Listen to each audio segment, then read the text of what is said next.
بەلێ بیسەرانی خۆشەویست لەسەر شەپۆلی 94.3 وەکو دیار لە هەرێمی کوردستان هێواش بەرەو کۆتایی کەرەنتینە دەڕۆین کە لە هەفتانی داهاتوو لە ڕۆژانی داهاتوو چەند شوێنێکی گشتی دەکرێنەوە بۆ نمونە دەوامی فەرمانبەران هەروەها لەوانەیە زانکۆکان بکرێنەوە. بۆ ئەمە بەستە دکتۆر محەممەد قادر خۆشناو وتەبێژی وەزارەتی تەندروستیمان لەگەڵدایە ئەمڕۆ. جەنابی دکتۆر لە سەرەتا زۆر سپاس کە ئەم دەرفەتت بێمە بەخشیم. سپاس بۆ ئێوە، ڕێز و سڵام هەیە بۆ بیسەرانی بەڕێزش. جەنابی دکتۆر بەو پرسیارە دەست پێ بکەین. پێش چەند ڕۆژێک وەزارەتی تەندروستی چەند ڕێنمایەکی بۆ فەرمانبەرانی کەرتی حکومی لە هەرێمی کوردستان دەرخست و لە ڕۆژی یەکشەممە 11 ئەم مانگە بە فەرمی دەوامی حکومی دووبارە دەست پێ دەکاتەوە. پرسیاری من بۆ جەنابەت بەڕاستی بارودۆخەکە زۆر باشە بۆ دووبارە دەستپێکردنەوەی دەوامی حکومی، یانیش ئێوە تا چەند تەنسیقتان هەیە لەگەر وەکو بڵێن جیهاتەکانی تر و وەکو بڵێن ئامۆژگاری جەنابیشتان بە شێوازێکی گشتی و بە تایبەتی بۆ فەرمانبەرانی خۆشەویست؟ لە سەرەتاوە لەگەڵ هەموویانە پەیوەندیدارەکان ئێمە دەستمان کردووە بە ڕێنمایی تایبەت بۆ هەر شوێنێک کە پێویستە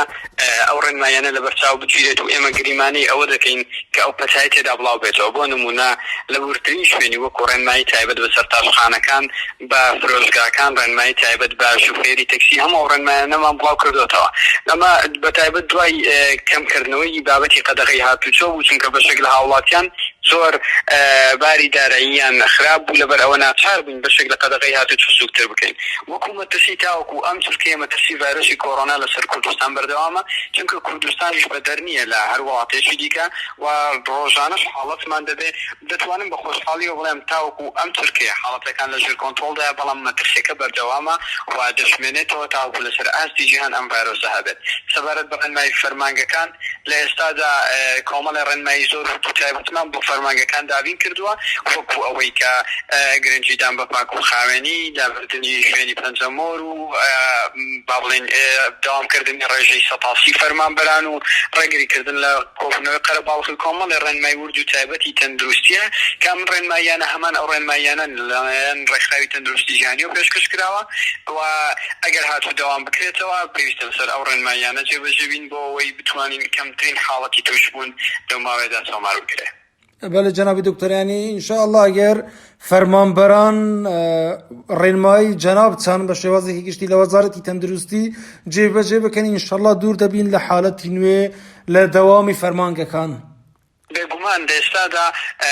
زۆربەی هەرە زۆری فۆکەسەکە لەسەر پابەندبوونی ئێمەیە وەکو هاوڵاتی تا چەند دەتوانین لەسەر ئەو ڕێنماییانە پابەند بین. بێگومان ئەگەر هاتوو فەرمانبەران و هەموو هاوڵاتیان لە فرۆشگاکان لە شوێنە فەرمی و نافەرمیەکان گرنگی بدەن بۆ دوورکەوتنەوە کۆمەڵایەتیانە و ڕێگری بکەن لە هەموو بەرکەوتنێکی ناپێویست، ڕێژەی بڵاوبوونەوەی ئەو پەتایە زۆر کەم دەبێتەوە. بەڵێ جەنابی دکتۆر، پرسیارێکی ترمان دەربارەیەوە کە وەزارەتی خوێندنی باڵاش لە هەرێمی کوردستان ئاماژەی بەوە کرد ئەگەر بارودۆخ وەکو ئێستا بێم لە 16 مانگ دەرگای زانکۆکان دەکرێتەوە. ئەمە بڕیارێکی مەترسیدار نییە لە کاتێکدا کە ئەو هەموو خوێندکار و قوتابیە تێکەڵ یەکتری بن؟ بێگومان هەموو شوێنە داخرا و قەرەباڵغەکان مەترسی پلە یەکەمیان لەسەرە، وەکو هۆڵەکانی خوێندن، وەکو کافتریا و چێشتخانە و چایخانەکان، وەکو هۆڵەکانی کۆبوون و ئاینیەکان و مزگەوتەکان، ئەوانە مەترسی زۆر گەورەیان لەسەرە لەبەر ئەوەی بەرکەوتن یەکجار زۆر ئەمە جگەلەوەی هەوا گۆڕچە لەو ژوورەدا نیە، چونکە ڤایرۆسی کۆڕۆنا لە هەوای کراوەدا زۆر خێراتر لە ناو دەچێت لەوەی لە شوێنێکی داخراو دابێت. ناتوانین ئێمە بڕیار لەسەر 16 مانگ بدەین، چونکە ئەم ماوەیە زۆر درێژە بۆ هەڵسەنگاندنی ڤایرۆسی کۆڕۆنا. ئەگەر هاتووی لەو ماوەی کە ماومانە هیچ حاڵەتێک تۆمار نەکرێت، بڕیارەکان زۆر زیادە بێت لەگەر لەوەی ئەگەر ئێمە ڕۆژانە چەندین حاڵەت و چەند هێندە بکرێتەوە و تۆمار بکرێن. بێگومان بەپێی داتاکانی ئەم ڕۆژە دەگۆڕێت و ناتوانرێژ تاوەکو هەتایە لەسەر قەدەغەی هاتوچۆ بەردەوام بین، چونکە بەشێکی زۆری کار و پیشی ڕۆژانە و خوێندن و زۆری دەوامەکان وەستاوە. ئەمە کاریگەری خراپی دەبێت ئەگەر بە ماوەیەکی یەکجار زۆر بێت. بۆیە دەستپێکردنەوەی ئەم شتانە قۆناغ بە کۆمەڵێک ڕێنمایی تەندروستی ورد ناتوانین بڵێن 100% ڤایرۆسەکە ناگوازرێتەوە بەڵام دەژێر کۆنتڕۆڵدا دەبێت. بەڵێ و بە تایبەتی جەنابی دکتۆر بۆ نمونە قوچابیان هەرێک لە شوێنێک دێن کە ئێستاش لە هەرێمی کوردستان لە هەندێک شوێن حاڵەتی نوێ تۆمار دەکرێن لەبەرەوە بەڕای ئێوەش مەترسیەکی گەورە نابێ کە ئەگەر بۆ نمونە لە هەفتەی داهاتوو دەرگای زانکۆکان بکرێتەوە؟ بێگومان بە مەترسیاتە دەر وەکوتم چونکە وەکو بەڕێژت ئاماژە فێدا ئەمانە هەر کەسیان لە خێزانێکەوە هاتوون ئەگەر هات حاڵەتێکی توشبوون هەبێت زۆر بە خێرایی بڵاو دەبێتەوە لە ناوە خێزانانە بۆ ئەوانیش بەرکەوتنیان لەگەڵ چەندین کەسی دیکە دەبێت لەبەر ئەوەیە دەڵێن ناتوانین لە ئێستادا بڵێن ئەمە سەلامەتە و لە ئێستادا کە ئەمڕۆ شەشی مانگا تاوەکو دە ڕۆژی دیکە دەکرێت زۆرشت دەربارەی ڤایرۆسە بگۆڕێ دەربارەی ئەو قەتایە لەسەر ئاستی کوردستان بگۆڕێ بەڵام وەکو ئێستا ئێمە هەر چەندە مەترسێکە زۆر بەرزە بەڵام ئەگەر کۆمەڵێک ڕێنمایی ورد و تایبەتی تەندروستی هەیە و هەموو ئەو بەرکەوتنانانێکی ئێمە باسی دەکەین سنووردار بکرێت دەتوانین بڵێن تا ڕادەیەکی زۆر ڕێگری دەکرێت لە بڵاوبوونەوەی ئەم ڤایرۆسە. بەڵێ دکتۆر محەممەد پرسیارێکی تریش دەربارەی ئەوە بکەین کە تا چەند گەرنتی هەیە کە کەسانێک بە قاچاغ لە دەرەوەی هەرێمی کوردستان نەگەڕێنەوە کە تا ئێستاش وەکو دەبینین لە جیهان بەگشتی بارودۆخەکە گونجاونیە بۆ نمونە وڵاتانی دەوروبەریش وەکو ئێران و تورکیا تا چەند وەکو بڵێم گەرنتی هەیە کەسانێک بە قاچاغ لە دەرەوەی هەرێمی کوردستان نەگەڕێنەوە سەرڕای تونند و تۆڵکردنی وەکو بڵێم خاڵە مەرزیەکان هەروەها بڵێن فڕۆکەخانەکانیش؟ لە سەرەتادا کێشەیەکی یەکجار گەورەی بۆ ئێمە دروست کرد چونکە لە کاتێکدا کە ئێمە سنوورەکانمان داخست بەڕووی گەشتیارانی بیانی و تەنها وتمان گەشتیارانی خۆمان دەکرێت بگەڕێنەوە بەشێکی زۆری ئەو کەسانە لەگەڵ ئەوەدا نەبوون کە کەرەنتینە بکرێن و ماوەی 14 ڕۆژ لەژێر چاودێری پزیشکی دابن ئیدی ئەو بۆ ڕێگای قاچاغیان هەڵبسار. بەڕاستی هەندێک حاڵەتیش لەوانە تۆمار کرا کە بۆ بەهۆی توشبوونی کەسانی دیکە ناوخێزانەکەی و حاڵەتی مردنیش لە ئەنجامی هاتنەوەی بە قاچاغ تۆمار کرا بەداخەوە.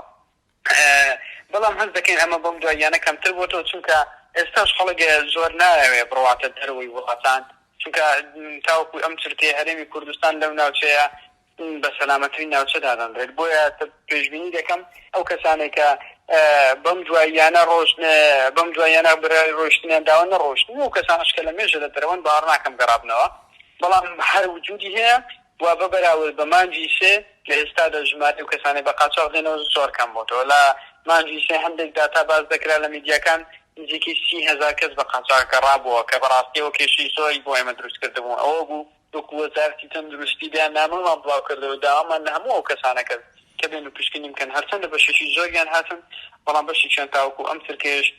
هاوکارمان نەبوون و ئەمەش وای کرد کە ئێمە بڵێن مەترسی ئەم ڤایرۆسە لەناو کۆمەلگادا زیاد بووە چونکە بە کەسانێکان لە وڵاتانی دیکەی بە تایبەت ئێران و تورکیاوە هاتوونەتەوە و پشکنیان بۆ نەکراوە ئەو کات ڕادی مەترسیەکەمان زۆر بەرز کردەوە.